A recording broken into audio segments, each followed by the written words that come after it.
ان اللہ وملائکتہ یصلون علی النبی یا ایہا الذین آمنوا صلوا علیہ وسلموا تسلیما اللہم صل علی محمد وآل محمد وعجل فرجہم. اعوذ باللہ من الشیطان الرجیم. بسم اللہ الرحمن الرحیم. الحمد للہ رب العالمین والصلاة والسلام علی اشرف الانبیاء والمرسلین وخاتم النبیین سیدنا و مولانا ابی القاسم محمد. اللہم صل علی محمد وآل محمد وعلى اہل بیتہ الطیبین الطاہرین المعصومین المظلومین ولعنۃ اللہ علی اعدائہم اجمعین. اما بعد فقد قال اللہ تبارک و تعالی فی محکم کتابہ المجید وفرقانہ الحمید. بسم اللہ الرحمن الرحیم.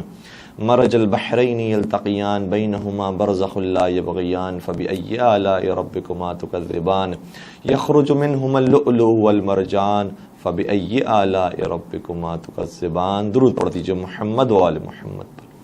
اللہم صل علی محمد و آل محمد وعجل فرجہم. سب سے پہلے ہم آپ کی خدمت میں اور آپ تمام کی جانب سے اور اپنی جانب سے زمانے کے امام حضرت حجت ابن الحسن صلوات اللہ علیہ کی خدمت میں حضرت امام حسن مجتبی علیہ الصلوۃ والسلام کی ولادت بسعادت کی مبارکباد پیش کرتے ہیں. انشاءاللہ یہ گھڑیاں اور یہ ساعتیں ہمارے لیے بہت زیادہ بابرکت ثابت ہوں.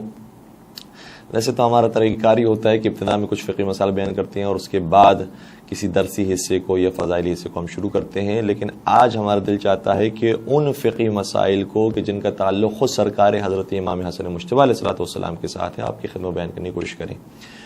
سب سے پہلی چیز تو یہ ہے کہ حضرت امام حسن مجتبی علیہ الصلوۃ والسلام بعض روایات کے مطابق وہ پہلے بچے ہیں کہ جن کی ولادت کے وقت اور جن کی تشریف آوری کے وقت نبی اکرم نے احکامات شریعت امت کو سکھائے کہ اگر تمہارے یہاں بھی کسی بچے کی ولادت ہو تو تمہیں کون کون سے کام انجام دینے چاہیے.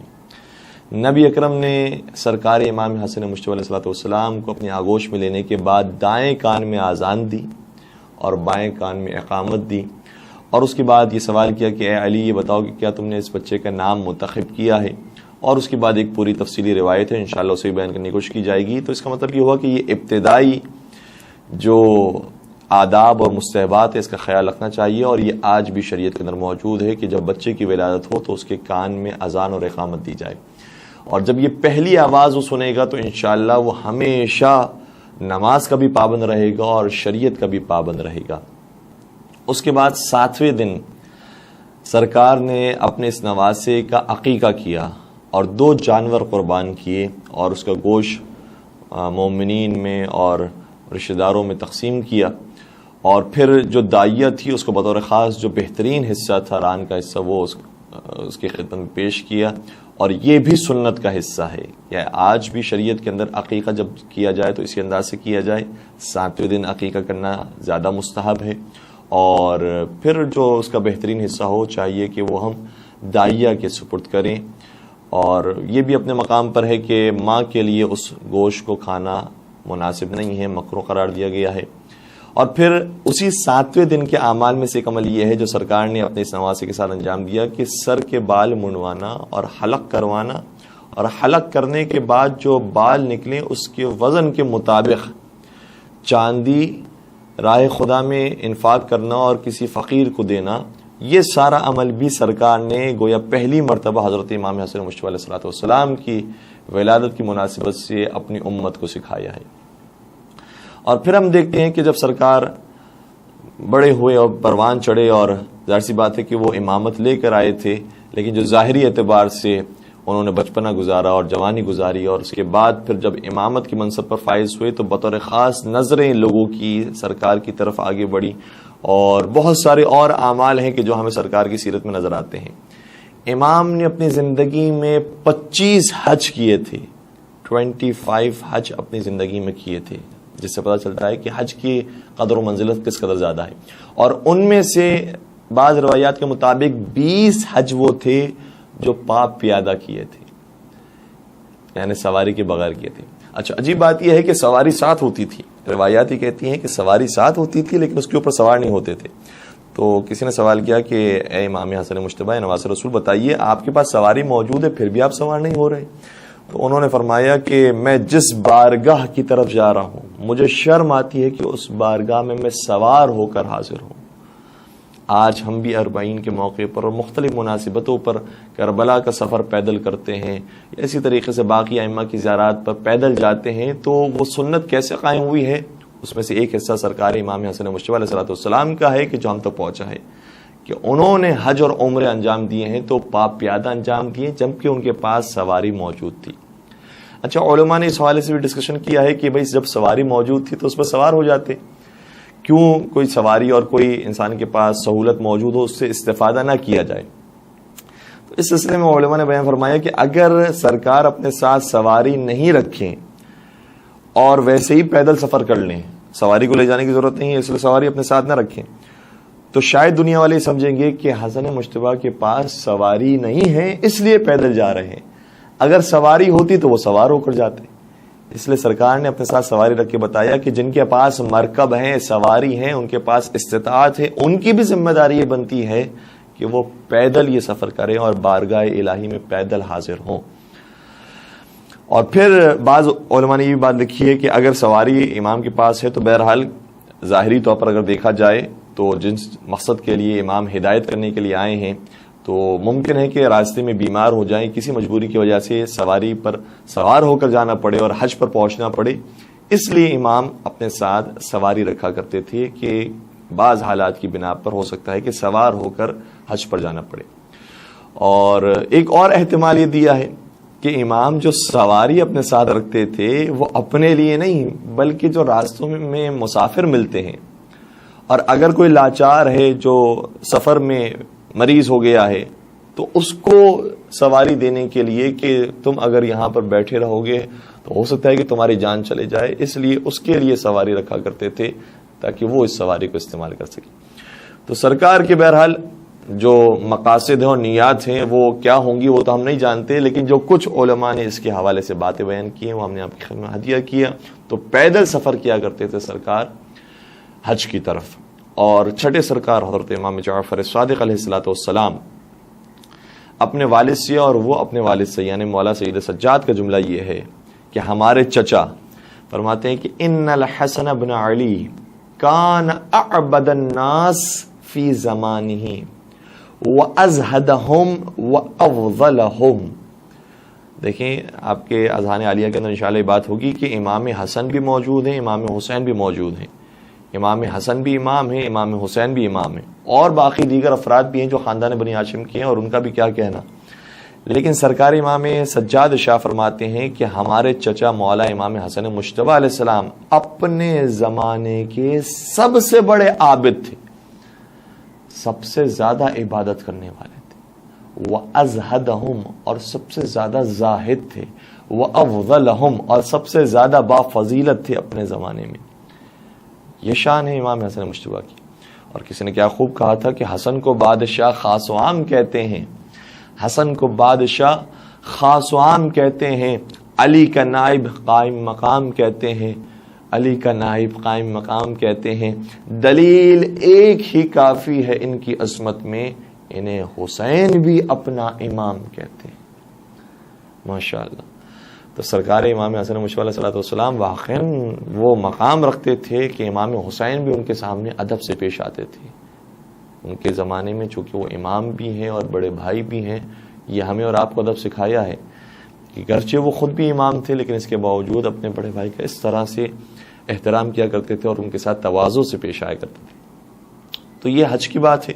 اور اس کے بعد نمازوں کی بات اگر ہم نقل کریں تو واقعی نماز کے وقت جب وضو کرتے تھے تو راشہ طاری ہو جاتا تھا، مسجد کی طرف جب قدم آگے بڑھاتے تھے تو وہ جملہ جو آج بھی ہمارے یہاں سنت بن گیا ہے اور بہت اچھی بات ہے کہ انسان جب مسجد کی طرف آگے بڑھا ہو تو یہ جملہ کہے۔ کیا فرماتے تھے الہی ضیفک ببابک یا محسن قد اتاک المسیء انت المحسن وانا المسیء وتجاوز بقبیح ما عندی بجمیل ما عندک یا کریم۔ یہ میرے مولا کے جملے ہیں جو آج ہم سنت کے طور پر ادا کرتے ہیں۔ فرماتے ہیں جب دروازے مسجد پر پہنچے تو فرمایا پروردگارا تیرا مہمان تیرے دروازے پر آ گیا، یا محسن قد اتاک المسیء، اے احسان کرنے والے ایک مسیء تیری بارگاہ میں آ گیا ہے۔ یہ ہمیں اور آپ کو سمجھانے کے لیے ہے، جب ہماری یہ کیفیت ہے پروردگار کے سامنے تو تمہاری کیا حالت ہونی چاہیے۔ یا محسن قد اتاک المسیء، اے محسن، اے احسان کرنے والے ایک مسیء تیری بارگاہ میں آ گیا ہے۔ انت المحسن وانا المسیء، تو محسن ہے، احسان کرنے والا ہے، میں مسیء ہوں۔ اور پھر آگے شاہ فرماتے ہیں فتجاوز بقبیح ما عندی بجمیل ما عندک یا کریم، اور اے کریم پروردگار جو ہمارے پاس کچھ قبیح چیزیں موجود ہیں اس کے پاس اور تیرے پاس جو جمیل چیزیں موجود ہیں ان جمیل چیزوں کے عوض ہمارے ان قبیح چیزوں کو ہم سے دور فرما دے، تجاوز سے کام لے لے، معاف فرما دے ان قبیح چیزوں کو جو تیرے پاس جمیل چیزیں موجود ہیں۔ تو یہ کچھ باتیں ہیں شریعت کی، اور ہم نے مناسب سمجھا کہ فقہی مسائل کے حصے میں امام حسن مشتبہ علیہ الصلوۃ والسلام کے اس طرح سے ذکر کر دیا جائے۔ سرکار کی بلند ذات پر درود پڑھ دیجیے گا محمد و آل محمد، اللہم صلی علی محمد و آل محمد وعجل فرجہم۔ سب سے پہلے تو ہم خود سرکار کی تشریف آوری اور ان کی آمد اور ان کی ولادت کا ذکر قرآن کریم سے کرتے ہیں۔ قرآن کریم کی ایک آیت کو ابھی آپ کی خدمت بیان کرنے کا شرف حاصل کیا، مرج البحرین یلتقیان بینہما برزخ لا یبغیان فبأی آلاء ربکما تکذبان۔ اس آیت کی تفسیر میں نہ صرف یہ کہ شیعہ علماء کرام نے بلکہ اہل سنت علماء نے بھی، علامہ جلال الدین السیوطی نے اپنی کتاب در المنصور کے اندر بھی اس بات کو ذکر کیا ہے، جو چھٹے سرکار حضرت امام جعفر صادق علیہ الصلوۃ والسلام سے تک پہنچی ہے۔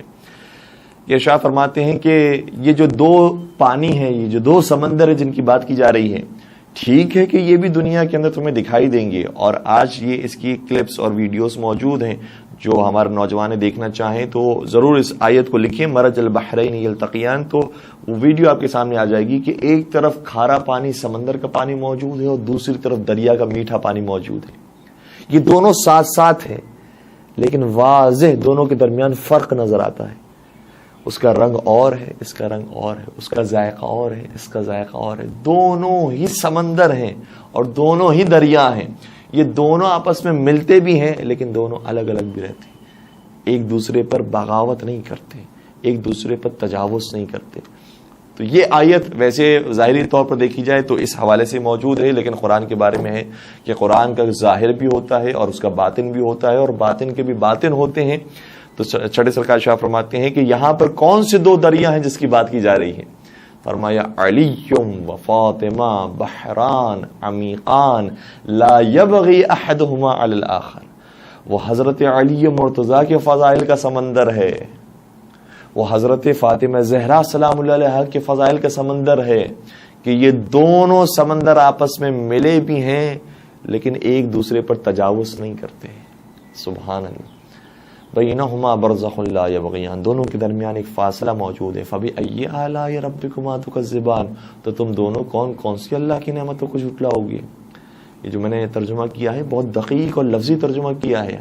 ہمارے عام طور پر اس کا سطحی ترجمہ کر دیا جاتا ہے کہ تم کون کون سی نعمتوں کو جھٹلاؤ گے۔ تم ترجمہ نہیں ہے، تم دونوں کون کون سی نعمتوں کو جھٹلاؤ گے۔ ان دونوں سے مراد کون ہے؟ ویسے تو مفسرین نے لکھا ہے کہ اس سے مراد دو گروہ ہیں، ایک جنوں کا گروہ ہے، ایک انسانوں کا گروہ ہے۔ ایک گروہ ہے جن و انس، تم کون کون سی اللہ کی نعمتوں کو جھٹلاؤ گے، ٹھیک ہے، لیکن ہمارے اور آپ کے چھٹے سرکار حضرت امام جعفر صادق علیہ الصلوۃ والسلام ارشاد فرماتے ہیں کہ ہاں اس آیت میں ان دو کو مراد لیا گیا ہے جو انشاءاللہ آپ کے اذہان کے اندر آ بھی گئے ہوں گے، چونکہ یہ بھی عجیب بات ہے کہ دو عورتوں کی بات آتی ہے تو بھی آپ سمجھ جاتے ہیں ماشاءاللہ سے، اور دو مردوں کی بات آتی ہے تو بھی سمجھ جاتے ہیں کہ کن دو مردوں کی بات کی جا رہی ہے، کہ تم دونوں کون کون سی اللہ کی نعمتوں کو جھٹلاؤ گے۔ یہ نعمت پروردگار ہیں، حضرت علی، حضرت زہرا، اور پھر بے شمار جو نعمتیں مادی اور معنوی طور پر پروردگار نے دی ہیں، تم کون کون سی اللہ کی نعمتوں کو جھٹلاؤ گے۔ اور یہ ضرور ہے کہ ان دونوں کی طرف مخاطب ہے، لیکن پروردگار کا قرآن تا قیامت ہے اور تا قیامت آنے والوں کے لیے ہدایت ہے، اس لیے ہر انسان کو سمجھ جانا چاہیے کہ تم کون کون سی اللہ کی نعمتوں کو جھٹلاؤ گے۔ یخرج منہم اللؤلؤ والمرجان، اور جو چیز اس میں سے نکلتی ہے وہ یا سرخ پتھر ہے یا وہ سبز پتھر ہے، جس سے مراد حضرت امام حسن مجتبی علیہ الصلوۃ والسلام اور سرکار سید الشہداء امام حسین علیہ الصلوۃ والسلام ہیں۔ درود پڑھ دیجیے گا محمد و آل محمد پر، اللہم صل علی محمد و آل محمد وعجل فرجہم۔ تو یہ ہستیاں تو وہ ہیں کہ جن کی زندگیاں جن کی تشریف آوری کا ذکر بھی قرآن میں موجود ہے۔ اور اگر ہم سرکار امام حسن مجتبی کے فضائل کو بیان کرنے لگیں اور ان کے فضائل کو دیکھنا شروع کریں تو اس قدر زیادہ فضائل ہیں، اتنے فضائل ہیں کہ ان کے فضائل کو 3 حصوں میں تقسیم کرنا پڑتا ہے۔ ایک فضائل کا وہ حصہ ہے کہ جس میں امام حسن مجتبی علیہ الصلوۃ والسلام فضیلت میں پنجتن پاک کے ساتھ شریک نظر آتے ہیں۔ ایک فضیلت کا حصہ وہ ہے کہ جس میں امام حسن مجتبی علیہ الصلوۃ والسلام اپنے بھائی امام حسین کے ساتھ فضائل میں شریک نظر آتے ہیں، اور ایک میرے مولا کے فضائل کا حصہ وہ ہے کہ جو صرف مخصوص ہے امام حسن مجتبی علیہ الصلوۃ والسلام کے ساتھ۔ جس طرح سے ہمارے ہر امام کی اسی طرح سے فضائل ہیں، کچھ مشترک فضائل ہیں اور کچھ منفرد فضائل ہیں۔ تو سرکار کے جو مشترک فضائل ہیں وہ تو بہت سے ہیں۔ آیے تطہیر میں حضرت امام حسن مجتبی، آیے مباہلہ میں حضرت امام حسن مجتبی، آیے مودت میں حضرت امام حسن مجتبی، سورہ دہر میں حضرت امام حسن مجتبی، شجرہ طیبہ میں حضرت امام حسن مجتبی، اور نہ جانے کتنی سینکڑوں آیات ہیں کہ جن میں حضرت امام حسن مجتبی علیہ الصلوۃ والسلام شامل ہیں۔ اور یہ محسوس کیجئے گا اس بات کو کہ یہ وہ فضیلت ہے جو کبھی مٹ نہیں سکتی، کیونکہ قرآن میں درج ہو گئی ہے اور تا قیامت باقی رہے گی۔ یہ جو ایک آیت ہے کہ جو ہم محسوس کر رہے ہوتے ہیں کہ یہ بھی امام حسن کی شان میں، یہ بھی امام حسن کی شان میں، یہ بھی امام حسن کی شان میں، تو ٹھیک ہے اس زمانے میں تو قرآن کریم نازل ہو رہا تھا اس لیے آیات ان کی شان میں نازل ہو گئی۔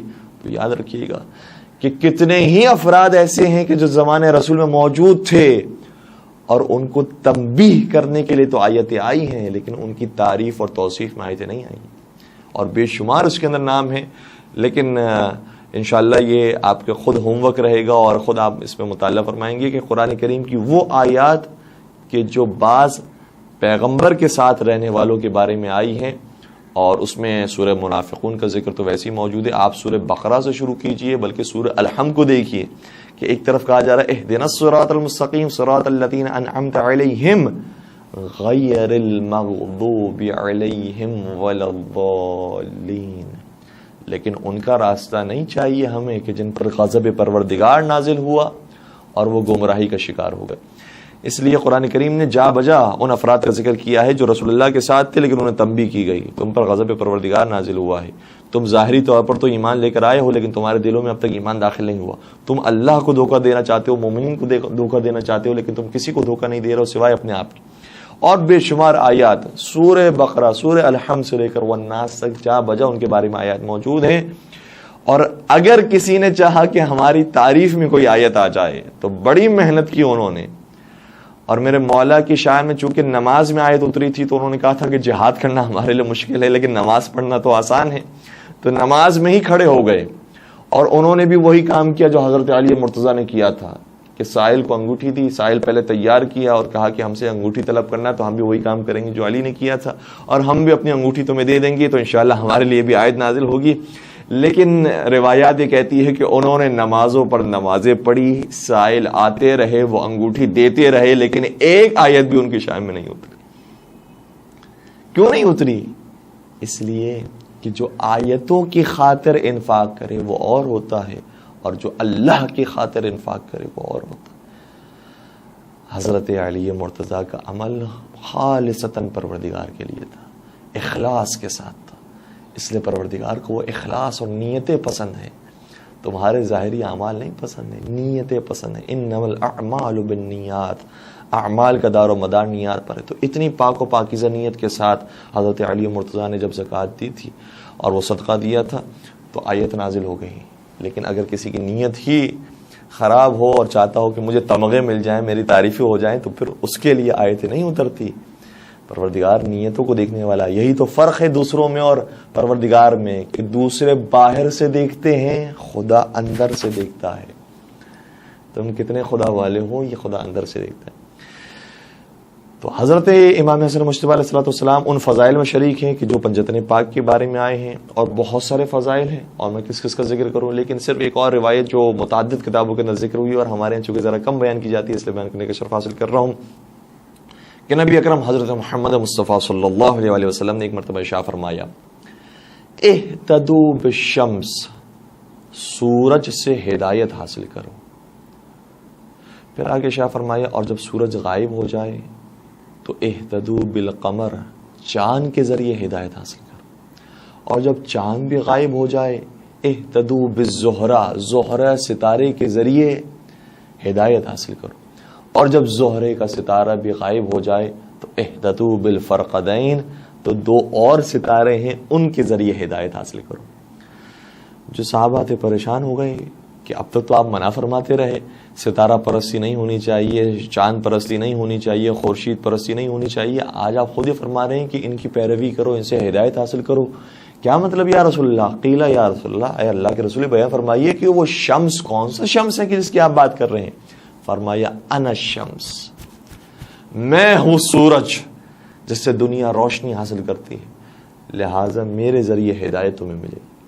اور اگر میں غائب ہو جاؤں اور سورج یہ غائب ہو جائے تو قمر کے ذریعے تمہیں ہدایت حاصل کرنی ہے. فرمایا قمر کون ہے؟ فرمایا ہوا علی بن ابی طالب علیہ الصلوۃ والسلام، چاند سے مراد حضرت علی مرتضیٰ ہے. سبحان اللہ. رسول جسے چاند کہے، کیا کوئی مجال کر سکتا ہے کہ ان کے خد و خال کے اوپر کوئی بات کرے؟ اور پھر آگے ارشاد فرمایا کہ جب چاند بھی غائب ہو جائے تو پھر زہرہ کے ذریعے ہدایت حاصل کرو. یہ ستارہ زہرہ جو بہت چمکدار ستارہ ہے، یہ کون ہے؟ فرمایا ہوا الزہرا، وہ حضرت زہرا سلام اللہ علیہا ہیں کہ حضرت علی موجود نہ ہو تو ان کے ذریعے ہدایت حاصل. اور اگر زہرائے مرضیہ بھی تشریف نہ رکھتی ہوں تو پھر کس کے ذریعے ہدایت حاصل کرو؟ فرمایا فرقدین. اور فرقدین سے مراد کون ہے؟ کون سے دو ستارے ہیں؟ فرمایا ہما الحسنان، وہ امام حسن اور امام حسین علیہ الصلوۃ والسلام. اس کے بعد میرا ایک جملہ کہنے کا دل چاہتا ہے کہ دنیا والوں نے تو بہت چاہا کہ فلاں کو ستارے بنا لیا جائے، فلاں یہ ستارے ہیں اور فلاں چاند ہے، لیکن اس روایت نے ثابت کر دیا کہ اسی گھرانے میں ہمیں سورج بھی ملے گا، چاند بھی ملے گا، اور اسی گھرانے میں ہمیں ستارے بھی ملیں گے. درود پڑھ دیجئے محمد و آل محمد پر. اللہم صل علی محمد و آل محمد وعجل فرجہم. تو یہ بطور خاص پنجتن پاک کی شان ہے. ان کے لیے ایسی ایسی تشبیہات آئی ہیں اور بہت متعدد اور تشبیہات. مثل اہل بیتی کمثل سفینۃ نوح، میرے اہل بیت کی مثال سفینہ نوح کی طرح ہے. جو اس میں سوار ہوگا وہ نجات پائے گا، اور جو سوار نہیں ہوگا تو چاہے جس بھی پہاڑ کی طرف رخ کر لے وہ ہلاک ہوگا. اہل بیت کے اندر حضرت امام حسن مجتبی علیہ الصلوۃ والسلام شامل ہیں. اور پھر یہ شان بھی ایسی ہے کہ جس سے پنجتن پاک کو نصیب ہوئی. ہم یہ یقیناً سنتے رہتے ہیں، بالکل بے شک یہ ہر جگہ پر موجود ہے کتابوں کے اندر کہ الحسن منی وانا من الحسن، الحسین منی وانا من الحسین، علی منی وانا منہ، فاطمۃ بضعۃ منی. اور بعض مقامات پر ہے وانا منہ، کہ امام حسن مجھ سے ہیں اور میں حسن سے ہوں. اللہ اکبر، کیسی تعبیرات ہیں. حسن کا آپ سے ہونا اور امام کا آپ سے ہونا تو سمجھ میں آتا ہے کہ وہ آپ ہی کی اولاد ہیں، لیکن خود پیغمبر فرما رہے ہیں کہ میں بھی حسن مجتبیٰ سے ہوں. میرا نام، میرا ذکر، میری یاد اگر باقی ہے تو سرکار امام حسن مجتبیٰ علیہ الصلوۃ والسلام کی وجہ سے. فرمایا کہ میں ان سے ہوں، یہ مجھ سے ہیں. علی مجھ سے ہیں اور میں علی سے ہوں. حسین مجھ سے ہیں اور میں حسین سے ہوں. فاطمہ زہرا مجھ سے ہیں اور میں فاطمہ سے ہوں. یہ تعبیر اگر ملتی ہے تو دیکھ لیجئے کتابیں، ضعیف سے ضعیف روایتوں کو دیکھ لیجئے، جعلی سے جعلی روایتوں کو بھی دیکھ لیجئے. تو یہ تعبیر جو پنجتن پاک کے بارے میں آئی ہے، یہ تعبیر آپ کو کسی اور مقام پر نہیں ملے گی کہ میں ان سے ہوں اور یہ مجھ سے ہیں. ہاں، ایک تعبیر ہے جو ایک صحابی کے بارے میں آئی، اور ان صحابی کا کیا کہنا کہ اہل بیت کے اندر انہیں شامل کیا گیا اور یہ کہا گیا السلمان منا اہل البیت، سلمان وہ ہیں جو ہم اہل بیت میں سے ہیں. تو تو یہ پتہ چلتا ہے کہ معیار صرف تقوی پرہیزگاری ہے. جناب سلمان فارسی نہ قبیلہ قریش سے ہیں، نہ قبیلہ بنی ہاشم سے ہیں، نہ کوئی اور رشتہ داری ہوتی ہے، اور نہ ہی عرب ہیں، بلکہ عجمی تھے، فارسی تھے. لیکن پیغمبر اکرم نے کردار کو دیکھنے کے بعد سلمان کو سلمان محمدی بنا لیا. اور یہ قرآن کریم کی آیت ہے، یہ قرآن کریم کی آیت کے مطابق پیغمبر اکرم عمل کر رہے ہیں. جہاں قرآن وہاں نبی، جہاں نبی وہاں میرا قرآن. قرآن نے یہ فیصلہ کیا، اور سورہ ابراہیم کے اندر یہ آیت موجود ہے. جناب ابراہیم علیہ السلام نے ارشاد فرمایا فَمَن تَبِعَنِي فَإِنَّهُ مِنِّي وَمَنْ عَصَانِي فَإِنَّكَ غَفُورٌ رَحِيمٌ. یہ جو منیت کی منزل ہے یہ کس کو حاصل ہوتی ہے؟ حضرت ابراہیم علیہ السلام نے بیان کیا یہ منیت کی جو منزل ہے کہ یہ مجھ سے ہیں، یہ رشتہ داری کی وجہ سے نہیں ملتی ہے. اگر رشتہ داری کی وجہ سے ملی ہوتی تو دوسروں کے بارے میں بھی فرما جاتے. نہ یہ قبیلہ ہونے کی وجہ سے ملتی ہے، ہم قبیلہ ہونے کی وجہ سے ملتی ہے، نہ ہم قوم ہونے کی وجہ سے ملتی ہے. یہ کس وجہ سے ملتی ہے؟ حضرت ابراہیم نے ایک معیار دیا، اور اسی معیار کے مطابق نبی اکرم نے ارشاد فرمایا تھا کہ فمن تبعنی فانہ منی، جو میری پیروی کرتا ہے وہ مجھ سے ہوتا ہے. تو اہل بیت سب سے آگے ہیں پیروی رسول خدا کے اندر. اور اس کے بعد اگر کسی کا درجہ آتا ہے تو حضرت سلمان فارسی کا، اس لیے فرمایا السلمان من اہل بیت، سلمان بھی ہم اہل بیت میں سے ہیں. درود پڑھ دیجئے محمد و آل محمد، اللہم صلی علی محمد و آل محمد. تو یہ کچھ فضائل ہیں سرکار امام حسن مشتبہ علیہ السلام کی کہ جس میں وہ پنجتن پاک کے ساتھ شریک ہیں. کچھ فضائل وہ ہیں کہ جس میں صرف امام حسن اور امام حسین علیہ السلام شریک ہیں، اور وہ بے شمار فضائل یقینا آپ کے اذہان عالیہ کے اندر موجود ہوں گے. حتیٰ صحیح بخاری کے اندر یہ روایت موجود ہے کہ نبی اکرم نے ارشاد فرمایا الحسن والحسین سیدا شباب اہل الجنہ. ارے جنت کی سند کس کو ملتی ہے؟ نبی اکرم کتنے عرصے تک صحابہ کے درمیان رہے؟ مجھے بتائیے کس کس کو جنت کی سند ملی؟ اور اگر جنت کی سند مل بھی گئی تو کیا کسی کو بچپن میں یہ سند ملی ہے؟ اور اگر بچپن میں بھی سند ملی تو صرف جنت کی سند ملی ہے. یہ سند وہ ہے جو جنت کی سرداری کی سند ہے. الحسن والحسین سیدا شباب اہل الجنہ، امام حسن امام حسین جوانان جنت کے سردار ہیں. اور اگر جنت میں جوانوں کے علاوہ بھی کوئی جانے والا ہوتا تو نبی اکرم ضرور فرماتے، اور یہ موقع بہت مناسب تھا کہ ابھی ہم جوانوں کا ذکر کر رہے ہیں، اس کے بعد ہم خواتین کا ذکر کریں، اس کے بعد ہم بوڑھوں کا ذکر کریں، لیکن کسی اور کا ذکر نہیں ملتا ہے. اگر ذکر ملتا ہے تو یہ ملتا ہے کہ حسن اور حسین جوانان جنت کے سردار ہیں. اور دوسری جانب سے اسی صحیح بخاری کا جملہ یہ ہے کہ فاطمۃ سیدۃ نساء اہل الجنہ، جنت کی تمام عورتوں کی سردار حضرت فاطمہ زہرا سلام اللہ علیہا. یہ ہستیاں وہ ہیں کہ جو جنتی نہیں ہیں، جنتیوں کے سردار ہیں.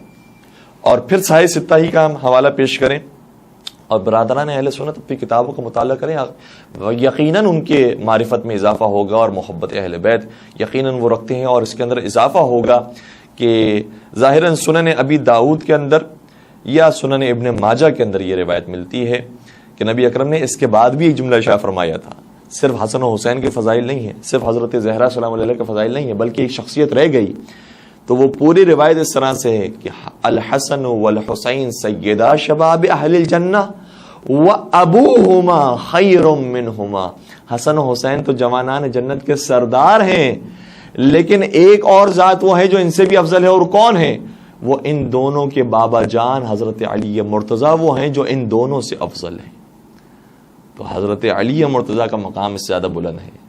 وہ جوانان جنت کے سردار ہیں، اور حضرت علی مرتضیٰ قسیم الجنت والنار ہیں، جنت و جہنم کے تقسیم کرنے والے. تو کچھ فضائل ایسے ہیں کہ جس میں امام حسن امام حسین کے ساتھ شریک ہیں. اور اسی کی طرح ایک اور روایت بھی ہے جس میں نبی اکرم حضرت محمد مصطفیٰ صلی اللہ علیہ وسلم ارشاد فرماتے ہیں، اور یہ بھی کتب اہل سنت کے اندر موجود ہے. مسند احمد کے اندر یہ روایت پائی جاتی ہے، اور مصنف ابن ابی شیبہ میں جو امام بخاری کے بھی استاد ہوتے ہیں ان کی کتاب میں بھی یہ روایت موجود ہے. اور مسند احمد ابن حنبل یہ بھی ایک معتبر کتاب ہے برادران اہل سنت کے نزدیک. اس کتاب کا میں جملہ عرض کر رہا ہوں کہ ہم کیوں امام حسن کو امام کہتے ہیں، کیوں امام حسین کو امام کہتے ہیں. یہ امام کا لقب لوگوں نے نہیں دیا ہے، نبی اکرم نے دیا ہے.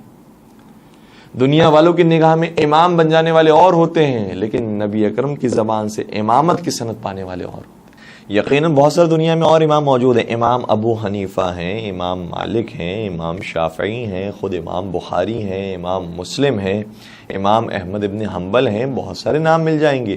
لیکن یہ کون سے امام ہیں؟ یہ وہ امام ہیں کہ جن کو دنیا نے امام کہا ہے. لیکن دنیا کے آقا اور مولا اگر کسی کو امامت کا لقب دے دیں تو یا وہ امام علی کو ملتا ہے، یا امام حسن کو ملتا ہے، یا امام حسین کو ملتا ہے. اور انہی کی زبان اطہر سے اگر کسی کو امامت کا لقب ملتا ہے تو امام مہدی عجل اللہ تعالی فرجہ الشریف کو ملتا ہے. گویا پورا سلسلہ امامت سرکار نے بتا دیا. تو اس حدیث کے اندر نبی اکرم شاہ فرماتے ہیں کہ ابنی ہادان امامان قاما او قعدا، یہ جو دو میرے بیٹے ہیں. اللہ اکبر، کیا تعبیر ہے. بیٹے فرمایا کرتے تھے، نواسے نہیں کہتے تھے. لوگوں نے بہت کہا کہ یہ تو ان کی بیٹی کے بیٹے ہیں. کہا نہیں، یہ نواسے نہیں ہیں، یہ میرے بیٹے ہیں. اور وہی قرآن جو یہ کہہ رہا ہے کہ وَمَا كَانَ مُحَمَّدٌ أَبَا أَحَدٍ مِّن رِّجَالِكُمْ وَلَٰكِن رَّسُولَ اللَّهِ وَخَاتَمَ النَّبِيِّينَ، کہ محمد تم میں سے کسی کے باپ نہیں ہیں. جب محمد مصطفیٰ صلی اللہ علیہ وآلہ وسلم کسی کے باپ نہیں ہیں تو یقین ان کے کوئی بیٹا نہیں ہے. قرآن کی آیت ہے کہ انہیں کسی کا باپ نہ کہو، یہ صرف خاتم النبیین ہیں اور یہ اللہ کے رسول ہیں. لیکن وہی قرآن جو یہ کہہ رہا ہے کہ یہ کسی کے باپ نہیں ہیں، مباہلہ کے میدان میں یہ حسن و حسین کے باپ بن کر تشریف لا رہے ہیں. اور قرآن یہ کہہ رہا ہے کہ فَقُلْ تَعَالُوا نَدْعُ أَبْنَاءَنَا وَأَبْنَاءَكُمْ، اے عیسائیوں تم اپنے بیٹوں کو لے کر آؤ، ہم اپنے بیٹوں کو لے کر آئیں گے. تو بیٹوں کا لفظ خود قرآن نے استعمال کیا ہے کہ رسول اللہ کے بیٹے آنے والے ہیں. ارے ابھی تو قرآن نے کہا تھا کہ رسول اللہ کا کوئی بیٹا نہیں ہے، وہ کسی کے باپ نہیں ہے. اب یہ بیٹے کیسے آ گئے؟ تو شاید قرآن ہی آواز دے گا تو کہ تم نے آدھی آیت پڑھی ہے، پوری آیت نہیں پڑھی. ہم نے کہا ہے کہ محمد مصطفیٰ ذاتی طور پر کسی کے باپ نہیں ہیں، لیکن جو منصب رسالت ہے، جو منصب ختم نبوت ہے، وہ ان کے پاس موجود ہے. اور اس منصب کے اولاد مباہلہ کے میدان میں آ رہی ہے، اس منصب کے بیٹے مباہلہ کے میدان میں آ رہے ہیں. اللہ اکبر، فلعنت اللہ علی الکاذبین، اور جھوٹوں پر اللہ کی لعنت بھیجنے کے لیے یہ افراد آ رہے ہیں. تو سرکار امام حسن مجتبیٰ کو اپنا بیٹا کہا کرتے تھے. ابنی ہازان، یہ جو میرے دو بیٹے ہیں، امامان، یہ دونوں امام ہیں. اللہ اکبر، ابھی تو 70 سال کے نہیں ہوئے، ابھی تو 60 سال کے نہیں ہوئے ہیں. یا رسول اللہ، آپ نے ابھی سے انہیں امامت دے دی. کہا تمہیں نہیں معلوم؟ یہ اس کم عمری میں جب امامت کے عہدے پر فائز ہیں تو اگر سن بالا ہو جائے تو خبردار کوئی ان کے اوپر امامت کرنے کی کوشش نہ کرے، یہ ہمیشہ امت کے امام رہیں گے. اس کم عمری میں ہم انہیں امامت کا لقب دے کر یہ بتا رہے ہیں کہ کوئی ان کے اوپر جوانی میں یا بڑھاپے میں کوئی ان کے اوپر امامت کرنے کی کوشش نہ کرے. یہ امام ہیں اور تم سب کے سب امتی ہو، تم سب کے سب ان کے پیچھے اور مامون. فرمایا ابنی ہادان امامان قاما او قعدا. آئے ہائے، کیا خوبصورت تعبیر ہے. یہ نہیں فرمایا کہ جو دو میرے بیٹے ہیں یہ دونوں امام ہیں، چاہے ان میں سے کوئی کھڑا ہو جائے اور قیام کرے، چاہے ان میں سے کوئی بیٹھ جائے اور سلو کرے. کہا نہیں، ان میں سے کوئی یہ کام نہیں کرے گا، یہ دونوں قیام کریں گے. قاما او قعدا، یہ دونوں قیام کریں گے اور دونوں قعود کریں گے اور دونوں بیٹھ جائیں گے. اس کا مطلب یہ ہوا کہ صلح امام حسن صرف صلح امام حسن نہیں ہے، صلح امام حسن اور امام حسین ہے. اور اگر کوئی اس جنگ کو جنگ کہتا بھی ہے تو یہ صرف جنگ امام حسین نہیں ہے بلکہ جنگ امام حسن اور امام حسین ہے. یہ سرکار امام حسن مجتبیٰ اور امام حسین کے درمیان کوئی تفریق نہیں پائی جاتی. اسی لیے کسی نے کیا خوب کہا تھا کہ بحکم حق کہیں پر صلح کر لیتے ہیں دشمن سے، بحکم حق کہیں پر صلح کر لیتے ہیں دشمن سے، کہیں پر جنگ خاموشی جواب سنگ ہوتی ہے.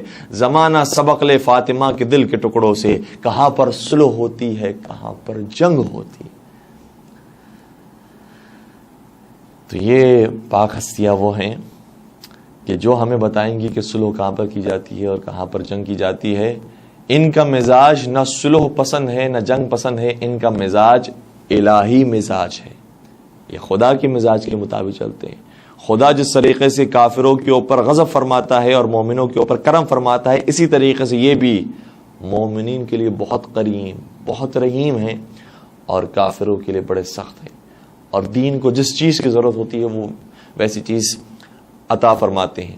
تو یزید نے چونکہ جنگ کی اس لیے سرکار امام حسین علیہ السلام نے، چونکہ یزید کے باپ نے صلح کی اس لیے سرکار امام حسن مجتبی علیہ السلام نے بہت سارے دیگر وجوہات کو اور دیکھتے ہوئے وہاں پر صلح انجام دی تاکہ اسلام کا شیرازہ نہ بکھر جائے. ورنہ روایات کے جملے ہیں کہ ایک مرتبہ جب حاکم شام نے کہا کہ اب صلح ہو چکی ہے، آپ جائیے میری طرف سے فلاں مقام پر، وہاں پر جا کر جنگ کیجئے، تو سرکار امام حسن مجتبی علیہ السلام نے کیا خوبصورت جواب دیا، کہا کہ اے حاکم شام، اگر یہی قرار ہوتا کہ ہم جنگ کریں اور تلوار نکالیں تو یاد رکھو ہماری تلوار سب سے پہلے اگر چلتی تو تمہارے اوپر چلتی.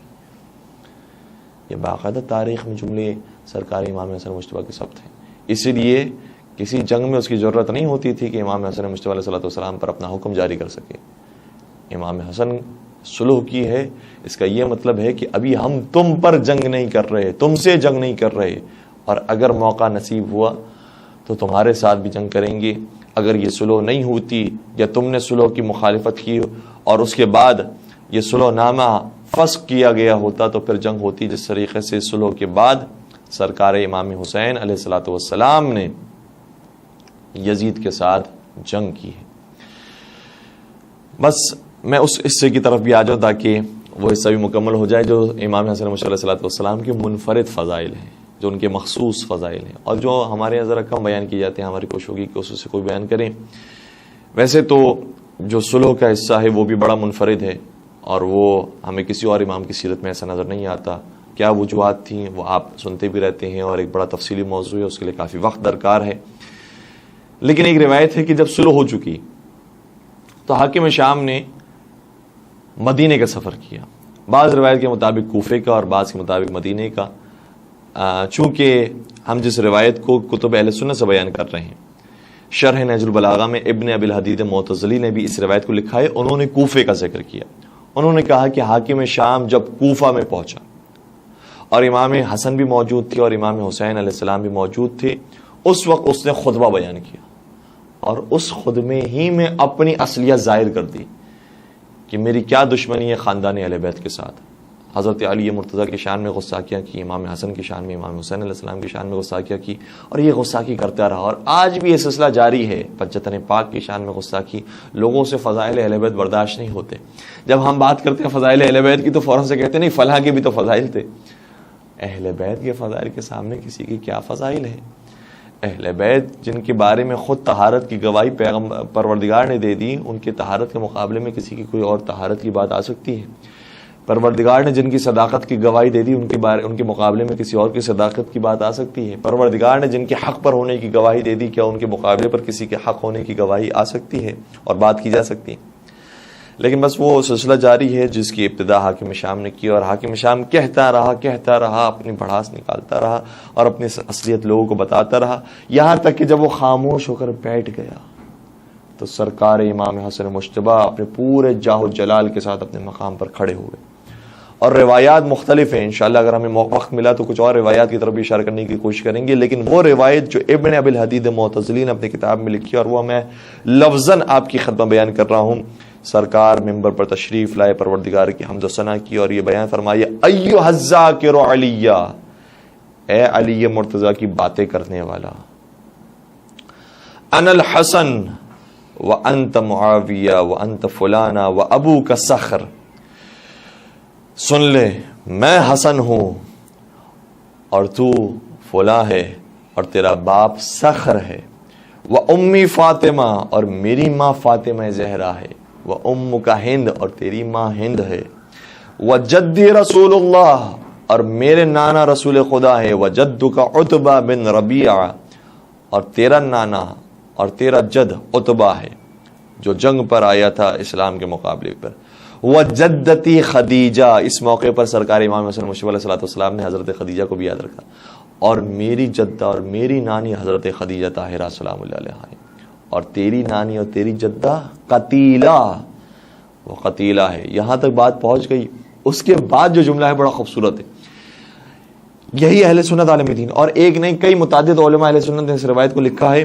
کہتے ہیں اس کے بعد امام حسن مجتبی علیہ السلام نے کیا خوبصورت انداز اختیار کیا، لعنت بھی بھیجی اور یہ بھی بتا دیا کہ ہم ناموں کے اوپر اور ناموں سے دشمنی نہیں رکھتے ہیں، ہماری کردار سے دشمنی ہے.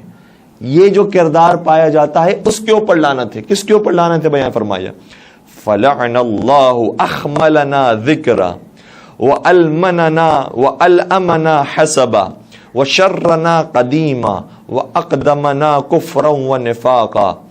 تو اللہ کی لعنت اس کے اوپر نازل ہو کہ جس کا نام ہی خراب ہے، جس کا حسب و نسب ہی برا ہے، اور جس کا شر پہلے بھی تھا اور ابھی تک جاری ہے، اور جو پہلے کافر تھا اور ابھی منافق ہے. نام تو نہیں آیا کسی کا، کہ یہ جو جن صفات والا ہے کہ جو پہلے کافر تھا ابھی منافق ہے، جس کا شر پہلے بھی تھا آج بھی، جس کا حسب و نسب خراب ہے، جس کی اصل ہی بری ہے، اس کے اوپر اللہ کی لعنت نازل ہو. جیسے ہی جملہ سرکار امام حسین مشتبہ علیہ الصلوۃ والسلام نے اس محفل میں بیان فرمایا، روایت کا جملہ یہ ہے، اسی کتاب کی روایت کا جملہ یہ، فقال طائف من اہل المسجد، تو مسجد والوں کی آواز آئی آمین، اس کے اوپر اللہ کی لعنت ہو انشاءاللہ. اور پھر اس روایت کو جو ابن ابی الحدید معتزلی بیان کرتے ہیں کہ ہمارے استاد نے نقل کیا، ان کے استاد نے نقل کیا، تو جس استاد نے نقل کیا ان کے نام بھی ذکر کیے کہ استاد فضل نے، استاد یحییٰ بن معین نے، استاد ابو الفرج اصفہانی نے، اور استاد، بلکہ خود وہ اپنا نام بھی ذکر کرتے ہیں اور کہتے ہیں کہ جو عبد الحمید بن ابی الحدید معتزلی خود یہ سب مل کر بھی اسی امام حسن مجتبی علیہ الصلوۃ والسلام کی دعا پر آمین کہتے ہیں کہ اللہ کی لعنت ایسے شخص پر نازل. تو اس میں کوئی دو رائے نہیں ہے کہ امام حسن مجتبی کا مقابلہ کس شخص کے ساتھ ہے. اور آپ جانتے ہیں کہ علامہ نسائی کا کہ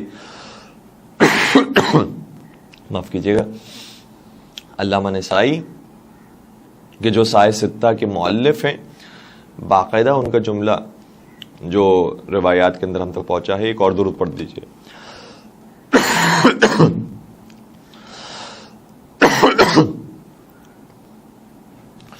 روایات کے اندر جو علامہ نسائی نے ذکر کیا ہے کہ مجھے صرف ایک روایت صحیح ملتی ہے حاکم شام کے بارے میں، اور انہوں نے اس روایت کو جب ذکر کیا تو کیا حال کیا ہے ان کا ناسبیوں نے کہ انہیں اس دنیا سے اس درد کے ساتھ جانا پڑا کہ جو درد مردوں کے لیے سہنا بڑا سخت ہے، اور اس کے بعد ان کی شہادت واقع ہو گئی. تو علامہ نسائی خود محبت علی پر شہید ہوئے ہیں. اہل سنت برادران محبت علی رکھتے ہیں اور یقیناً کتابیں پڑھتے ہوں گے، لیکن ہم مزید درخواست کریں گے کہ اپنی کتابوں کو مطالعہ کریں، بالخصوص فضائل پنجتن پاک کو محسوس کریں اور دیکھیں کہ فضائل پنجتن پاک کہاں پر ہیں اور دیگر ہستیوں کے اور دیگر شخصیات کے فضائل کس حد تک ہیں. تو اس خطبے کو سرکار امام حسن مجتبی علیہ الصلوۃ والسلام نے بیان کیا، اور جیسے کہ میں نے عرض کیا تھا کہ بعض روایات کے اندر کچھ اور خطبے بھی موجود ہیں، وہ بھی سرکار نے بیان کیے ہیں.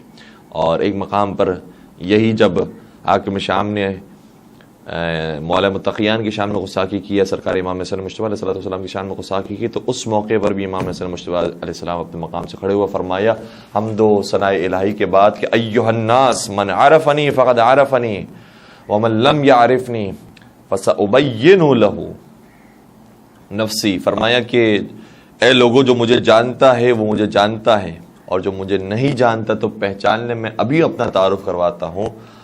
انا الحسن ابن علی. بعض روایت کے جملہ یہ ہے کہ فرمایا کہ میں علی کا بیٹا حسن ہوں، اور پھر آگے شاہ فرمایا بلدی مکہ و منا، اور میرا شہر مکہ اور منا ہے. پھر آگے شاہ فرمایا کہ میں محمد مصطفیٰ کا بیٹا ہوں، میں خدیجہ طاہرہ کا بیٹا ہوں، میں فاطمہ زہرا کا لال ہوں، میں علی مرتضیٰ کا بیٹا ہوں، میں صفا و مروہ کا بیٹا ہوں. یہ بالکل وہی انداز ہے جو آپ کو کربلا میں مولا امام حسین علیہ السلام کا نظر آئے گا، اور یہ وہی انداز ہے کہ جو مولا سید سجاد کے دربار یزید میں بھی آپ کو نظر آئے گا. جو مجھے جانتا ہے وہ جانتا ہے، جو نہیں جانتا وہ پہچان لے. انا علی ابن الحسین ابن علی ابن ابی طالب، میں حسین کا بیٹا سید سجاد علی زین العابدین. تو یہ پورا ایک ہی خاندان ہے جو بار بار اپنا تعارف کرواتا رہا، بتاتا رہا کہ ہمیں پہچانو، ہمارا تعلق کس قبیلے سے، کس خاندان سے، کتنا پاک اور صاف ہمارا قبیلہ ہے. اور پھر سرکار امام حسن مجتبی علیہ الصلوۃ والسلام جب بیان کرتے رہے اپنے فضائل کو، اور بیان کرتے رہے یہاں تک کہ اذن مؤذن، مؤذن کو حکم دیا گیا کہ وہ اذان دے۔ جو دربار یزید میں یزید نے کام کیا ہے وہ پہلی مرتبہ نہیں کیا بلکہ اپنے باپ کی سنت پر عمل کیا ہے، اور انہوں نے امام حسن مجتبیٰ کے خطبے کو روکنے کے لیے اذان کا سہارا لیا تھا، تو یزید نے مولا سید سجاد کے خطبے کو روکنے کے لیے اذان کا سہارا لیا۔ اور جب اذان ہو گئی تو درمیان میں اس جملے پر پہنچے اشہد ان محمد رسول اللہ، مؤذن نے کہا میں گواہی دیتا ہوں کہ محمد مصطفیٰ اللہ کے رسول ہیں، تو وہیں پر مؤذن کو روک دیا اور سرکار امام حسن مجتبیٰ نے مخاطب کیا حاکم شام کو اور کہا کہ محمد ابی ام ابوک، یہ بتا کہ محمد مصطفیٰ تیرے باپ کا نام ہے یا میرے باپ کا نام ہے؟ جس کی مؤذن گواہی دے رہا ہے وہ تیرے بابا ہے یا میرے بابا ہے؟ اللہ اکبر۔ اور پھر اس طرح سے فضائل کو گنواتے رہے اور پھر بیان فرمایا کہ جو شخص ان فضائل کا انکار کرتا ہے اور اس کی مخالفت کرتا ہے اور اس مخالفت پر راضی رہتا ہے اور اسے سنتا ہے، اس پر اللہ کی لعنت ہو۔ تو ساری مسجد نے کہا کہ ہاں اس پر اللہ کی لعنت ہو۔ تو یہ سرکار حسن مجتبیٰ علیہ الصلوۃ والسلام کا جو مسلسل گفتگو رہی ہے حاکم شام کے ساتھ، لوگ اس کو غلط رنگ دینے کی کوشش کرتے ہیں کہ بھائی مسلمانوں کے ماشاءاللہ سے دو فرقے تھے اور دونوں میں پیار محبت قائم ہو گیا۔ خود برادران اہل سنت اپنی کتابوں کا مطالعہ فرمائیں اور صحیح بخاری کا، صحیح مسلم کا مطالعہ فرمائیں کہ جس میں جناب عمار کا ذکر آتا ہے کہ نبی اکرم حضرت محمد مصطفیٰ صلی اللہ علیہ وسلم ارشاد فرماتے ہیں کہ اے عمار تمہیں ایک باغی گروہ قتل کرے گا، تقتلہ الفئۃ الباغیہ۔ اس عبارت کو آپ دیکھیے، سرچ کریں، آج زمانہ بہت آسان ہو گیا، ٹیکنالوجی کے ساتھ آپ اس زمانے میں سرچ کر سکتے ہیں۔ تقتلہ الفئۃ الباغیہ، یہ صحیح بخاری کی جملے ہیں، اور اس کے علاوہ کئی اور کتب اہل سنت کے اندر تقتلک الفئۃ الباغیہ کا لفظ ہے، جس کا ایک ہی مطلب ہے کہ جناب عمار کو ایک باغی گروہ قتل کرے گا۔ اے عمار تجھے باغی گروہ قتل کرے گا۔ تو جناب عمار کو کس گروہ نے قتل کیا؟ جناب عمار مولا علی کے لشکر میں تھے، اور ان کو جس گروہ نے قتل کیا وہ حاکم شام کا لشکر تھا، باغیوں کا لشکر تھا۔ تو باغی کسی امتی نے نہیں کہا ہے، کسی عام انسان نے، کسی عالم نے نہیں کہا ہے، رسول صادق نے اس لشکر کو باغی لشکر کہا ہے۔ تو جس لشکر کو خود پیغمبر اکرم باغی کہتے ہیں، ہم کیسے اسے مسلمان کہہ سکتے ہیں؟ ہم کیسے اسے رسول اللہ کا وفادار کہہ سکتے ہیں؟ اور کیسے انہیں پنجتن پاک کا وفادار کہہ سکتے ہیں جو رسول صادق کی زبان سے باغی کہلایا گیا ہو؟ اور باقاعدہ بعض روایات کا جملہ یہ ہے جس میں صحیح بخاری بھی شامل ہے کہ اے عمار تم دعوت دو گے جنت کی طرف، تم اس گروہ کو جنت کی طرف بلا رہے ہوگے، لیکن نہیں، وہ گروہ تمہیں جہنم کی طرف دعوت دینا چاہے گا۔ وہ گروہ تمہاری نہیں مانے گا اور تمہیں جہنم کی طرف بلانا چاہے گا۔ تو حضرت عمار یاسر بلاتے رہے انہیں جنت کے راستے میں، ارے تم علی کے لشکر میں شامل ہو جاؤ جو قسیم الجنت والنار کا لشکر ہے، لیکن یہ لوگ شامل نہ ہوئے اور جہنم کی طرف بلاتے رہے۔ لیکن حضرت عمار یاسر پرہیز کرتے ہیں اور یہاں تک کہ شہادت نوش فرماتے ہیں محبت امیر المومنین حضرت علی ابن ابی طالب صلی اللہ علیہ وسلم۔ بس ایک اور روایت کا ذکر کرو اور اس کے بعد میں التماس دعا کہوں۔ یہ بھی وہی گفتگو ہے کہ جو حاکم شام اور امام حسن مجتبیٰ علیہ السلام کے سامنے کے درمیان ہو رہی ہے۔ ایک سفر پر جب امام حسن مجتبیٰ تھے تو حاکم شام بھی موجود تھا۔ سفر ایک باغ سے ہوا اور باغ پر جب نگاہ پڑی تو حاکم شام نے کہا کہ اے حسن مجتبیٰ، اے حسن ابن علی، تمہارے نانا وہ تھے کہ جب باغ پر نگاہ کرتے تھے تو جان لیتے تھے کہ اس باغ میں کتنی کھجوریں ہیں۔ جو کھجوروں کا وزن ہے اور کلو کے حساب سے وہ جان لیتے تھے کہ اس باغ کے اندر کتنے کلو کھجوریں بنیں گی۔ کیا آپ کے پاس بھی یہ علم ہے؟ تو امام حسن مجتبیٰ علیہ السلام نے صرف یہ نہیں فرمایا کہ ہمارے پاس یہ علم موجود ہے، چونکہ اس نے امام کے مقام کو چیلنج کیا تھا، اس لیے ایک اور فضیلت بھی اس کے لیے واضح کی اور دنیا والوں کو بتایا کہ جان لو ہمارا مقام اس سے بہت بلند ہے۔ وہ جو رسول اللہ نے تمہارے سامنے بات رکھی تھی اور بیان کی تھی وہ اس زمانے کے حساب سے تھی اور اس زمانے کے لوگوں کی استعداد کے حساب سے تھی، لیکن آج تم اگر یہ ہمیں چیلنج دیتے ہو کہ ہمارے پاس کتنا علم ہے تو جان لو کہ ہم نہ صرف اس باغ کے کھجوروں کے وزن کو جانتے ہیں بلکہ اس باغ کے کھجوروں کی تعداد کو بھی جانتے ہیں، کتنے تعداد میں کھجوریں موجود۔ امام حسن مجتبیٰ علیہ السلام نے جیسے ہی جملہ مکمل کیا حاکم شام نے کہا کہ پھر کھجوروں کو اتروایا جائے۔ ہم دیکھیں گے کہ حسن مجتبیٰ نے ہم سے صحیح کہا یا نہیں کہا. انہیں اب تک اندازہ نہیں ہوا کہ جو آئے مباہلہ میں جھوٹوں کے مقابلے میں جا رہا ہے ان سے کبھی جھوٹ صادر ہو نہیں سکتا. وہ سچائی کا پیکر ہیں, وہ حقیقی معنوں میں صدیق کہلانے والے ہیں, وہ حقیقی معنوں میں صادق کہلانے والے ہیں. حکم دیا گیا حاکم شام کی طرف سے ساری کھجوروں کو اتاروایا گیا. کتنے لوگ تھے جنہوں نے اپنا وقت صرف کیا, کتنے لوگ تھے جنہوں نے اس کو گننے میں اپنا وقت صرف کیا. اور جب گن لیا تو ایک حاکم شام کا کارندہ بڑا خوشی خوشی آیا حاکم شام کے پاس اور کہا کہ حسن مجتبیٰ نے غلط کہا ہے. انہوں نے کہا تھا کہ 4004 کھجوریں ہیں اس باغ میں, اور ہم نے جب گنا ہے تو 4003 کھجوریں نکلی ہے. اس لیے امام حسن کا جواب درست نہیں ہے.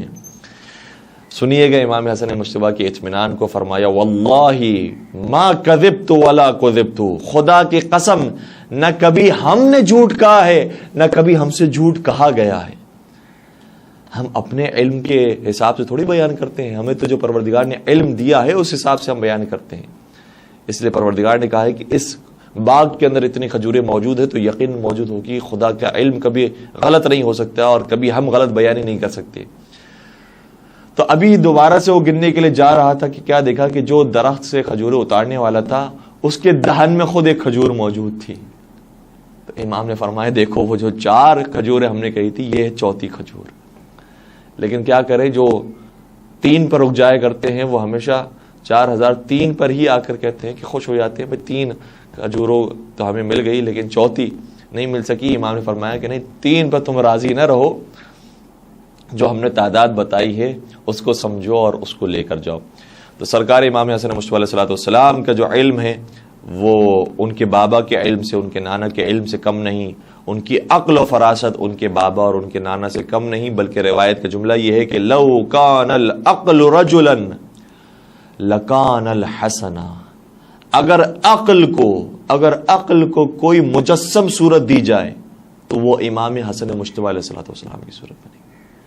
اور اسی روایت کا جملہ یہ ہے کہ ہم عام طور پر سمجھتے ہیں کہ مولا علی مرتضیٰ بہت شجاع تھے, بہت بہادر تھے, جنگ کرنا پسند فرمایا کرتے تھے. اس روایت کا جملہ یہ ہے کہ لو کان الحلم رجلا لکان علی, اگر حلم اور بردباری کی صفت کو کسی انسانی صورت میں ڈالا جاتا تو وہ علی مرتضیٰ کی صورت ہوتی. اتنے حلیم تھے, کیسے یتیموں پر شفیق تھے. اور اس روایت کا جملہ یہ ہے, ہم امام حسن مجتبیٰ کی سخاوت کے بارے میں سنتے ہیں لیکن امام حسین کے بارے میں ہم کم سنتے ہیں. اس روایت کا جملہ یہ ہے کہ لو کان السخاء رجلا لکان الحسین, اور اگر سخاوت کی صفت کسی انسان کی صورت میں ہوتی تو وہ انسان امام حسین علیہ الصلوۃ والسلام ہوتے. امام حسین اتنے سخی تھے.